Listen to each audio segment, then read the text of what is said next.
मार्च 2021 की बात है। नीति आयोग ने 72,000 करोड़ रुपए का एक प्रोजेक्ट पेश किया, जिसमें अंडमान और निकोबार द्वीप समूह के विकास का खाका पेश किया गया। इसमें ट्रांसशिपमेंट टर्मिनल, एक इंटरनेशनल एयरपोर्ट, पावर प्लांट और टाउनशिप बनाने की प्लानिंग है। इस प्रोजेक्ट को holistic development of great Nicobar island and Andaman and Nicobar islands का नाम दिया गया। इसे लागू करने का कामकाज सरकारी company Andaman and Nicobar island integrated development corporation को दिया गया था, लेकिन अब इस प्रोजेक्ट को लेकर सवाल उठने लगे हैं। बता दें कि इसी महीने की 17 जून को कांग्रेस ने मांग उठाई कि ग्रेट निकोबार आइलैंड में नीति आयोग के मेगा प्रोजेक्ट को जो भी मंजूरी दी गई है उसे तुरंत प्रभाव से रद्द किया जाए। कांग्रेस पार्टी का कहना है कि इसमें आदिवासी समुदायों और पर्यावरण की रक्षा करने वाले संवैधानिक प्रावधानों, कानूनों और प्रक्रियाओं का उल्लंघन किया गया है। कांग्रेस ने कहा कि इस प्रस्तावित प्रोजेक्ट का पारदर्शी तरीके से संसद की संसदीय कमेटी से रिव्यू कराया जाना चाहिए।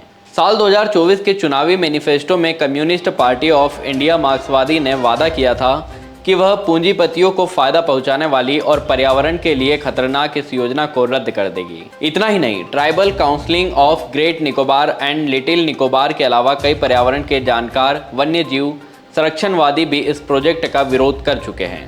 चलिए अब आपको बताते हैं कि ग्रेट निकोबार कहाँ है और कौन से समुदाय वहाँ रहते हैं। तो आपको बता दें कि ग्रेट निकोबार आइलैंड भारत के सबसे दक्षिणी छोर पर है और यह अंडमान और निकोबार द्वीप समूह का हिस्सा है, जिसमें 600 द्वीप हैं। यह पहाड़ी इलाके हरे भरे वर्षा वनों का घर है, जहां हर साल 3500 मिलीमीटर बारिश होती है। इतना ही नहीं, यह जंगली इलाका और बीच कई दुर्लभ प्रजातियों का आशियाना है, जिसमें विशाल लेदरबैक कछुआ भी शामिल है। इसका क्षेत्रफल 910 वर्ग किलोमीटर है और इसके तट पर मैंग्रोव और पांडन वन है। इस द्वीप पर 2 आदिवासी समुदाय रहते हैं, शोम्पेन और निकोबारी। शोम्पेन की आबादी कुल 250 लोगों की है और ये जंगलों के बहुत अंदर रहते हैं और बाकी दुनिया से इनका कोई नाता नहीं है। ये शिकार करके अपना पेट पालते हैं और इनको हिंसक आदिवासी समूह माना जाता है और अनुसूचित जनजाति की श्रेणी में रखा गया है, जबकि निकोबारी समुदाय खेती और मछली पकड़ने का काम करते हैं। इनमें भी 2 ग्रुप हैं, ग्रेट निकोबारी और दूसरा लिटिल निकोबारी। इन लोगों की शोम्पेन की तरह अपनी अलग भाषा है। साल 2004 में सुनामी आने से पहले तक ग्रेट निकोबारी द्वीप के साउथ ईस्ट और वेस्ट तट पर रहते थे। इसके बाद सरकार ने उनका कैंपबेल में पुनर्वास कराया।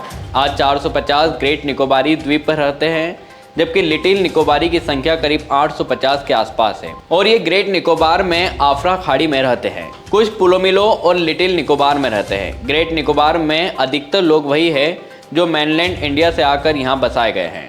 साल 1968 से लेकर 1975 तक भारत सरकार ने पंजाब, उत्तर प्रदेश, बिहार, महाराष्ट्र, आंध्र प्रदेश, कर्नाटक और तमिलनाडु से मिलिट्री से रिटायर हुए लोगों और उनके परिवारों को यहाँ बसाया। करीब 330 लोगों को द्वीप के पूर्वी तटों पर बसे 7 गांवों में 15 एकड़ जमीन दी गई। कैंपबेल में एक प्रशासनिक हब है, जिसमें अंडमान निकोबार प्रशासन और पंचायत के स्थानीय लोग रहते हैं। यहाँ इंजीनियर, टीचर, मछुआरे, बिजनेसमैन और प्रशासनिक लोग भी रहते हैं। साल 2004 की सुनामी के बाद कंस्ट्रक्शन कॉन्ट्रैक्टर्स भी यहाँ आकर बस गए। द्वीप पर आज आबादी करीब 6000 लोगों की है। जिस प्रस्तावित बंदरगाह की बात प्रोजेक्ट में की गई है, उससे क्षेत्रीय और वैश्विक मैरीटाइम इकोनॉमी में ग्रेट निकोबार की हिस्सेदारी बढ़ेगी और वह कार्गो शिपमेंट में एक बड़ा प्लेयर बनकर उभरेगा। एयरपोर्ट के बनने से मैरीटाइम सर्विसेज को ग्रोथ मिलेगी और ग्रेट निकोबार आइलैंड से देशी और विदेशी पर्यटकों की आवाजाही बढ़ेगी, जिससे टूरिज्म को बूस्ट मिलेगा। हालांकि नीति आयोग ने इस प्रोजेक्ट को इसके मौजूदा स्वरूप में पेश किया है। ग्रेट निकोबार में बंदरगाह बनाने की योजना साल 1970 से चल रही है, जब train development authority of India, जो अब इंडिया ट्रेन प्रमोशन ऑर्गेनाइजेशन है, उसने टेक्नो इकोनॉमी रूप से व्यवहारिक स्टडी कराई। इसका मकसद दुनिया के सबसे व्यस्त समुद्री मार्ग मलक्का जल डमरू मध्य के करीब एक बंदरगाह बनाना था, जिससे दुनिया के समुद्री व्यापार में उसकी हिस्सेदारी बढ़ सके।